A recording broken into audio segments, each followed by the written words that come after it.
Ben, what sort of a fellow is Ben when we first meet him? You know, he's kind of, I think he's pretty, I mean, the description would probably be conservative, controlling, buttoned down, but I see him as a pretty normal guy, trying, he's in love, he believes in this relationship with this woman, he believes he should be getting married, he likes to have things in order, but he's not, overly neurotic.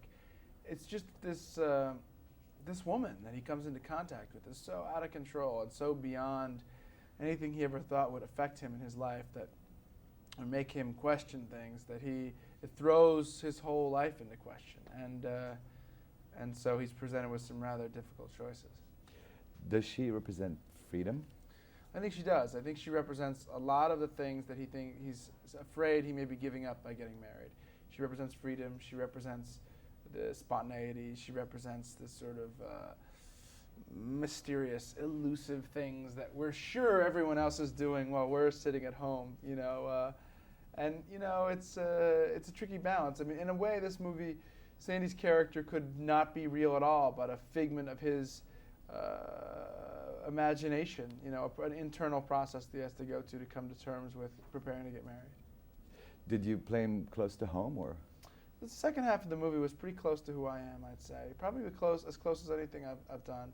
I'm not quite as conservative and buttoned down as I played him in the beginning. But as the movie went on, I allowed more and more of just my natural kind of self to seep through. So I hope you like it, because that's me up there.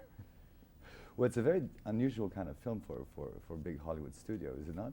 I think so. I think it's unpredictable and unconventional, and not the kind of movie you see associated with, or that one would typically associate in their mind with the big Hollywood studio. I think you have to keep in mind that this particular studio, which is DreamWorks, is really a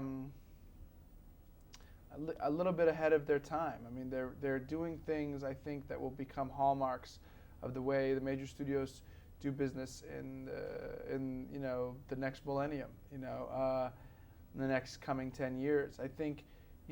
Part of it's because DreamWorks is run by the money guys are creative guys, really, filmmakers, and Geffen working in the music business for so long, and Katzenberg, very hands-on creative guy at Disney, and so you have a more of a willingness to take risks, perhaps, more willingness to afford filmmakers a certain amount of liberty, and as a consequence, they do things a little differently. It's been a year since you got the Oscar, and Oscars are rolling around again.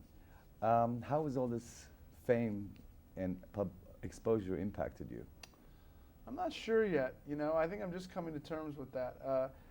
It was such a sort of strange eruption of, I don't know what, attention or something, and I'm just starting to kind of feel like I've figured it out, you know what I mean? And I'm not, it's hard to tell how something impacts you, whether if I've changed, it's in ways that I don't notice,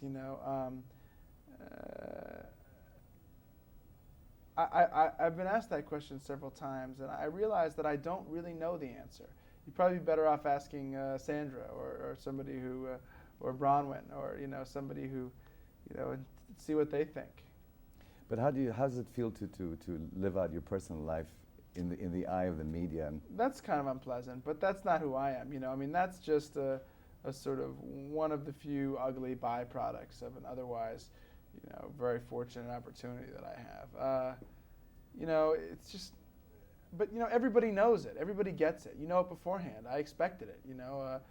I saw that. And everybody knows that the tabloids essentially write, more or less fiction, and that the paparazzi are sort of irritating, and that, that's kind of the way it goes, and so I think you have to just have a thick skin and let it roll off your back, and there'll be some other fake scandal next week that gets, blown out of proportion, written about. So I try not to let it impact me too much. So you're basically happy with the way things are going? So far, yeah, there's a lot more that I'd like to do that I haven't done, but I feel like I'm in a pretty good place, yeah. Thank you. Thank you very much. It was nice talking to you. My pleasure. All right.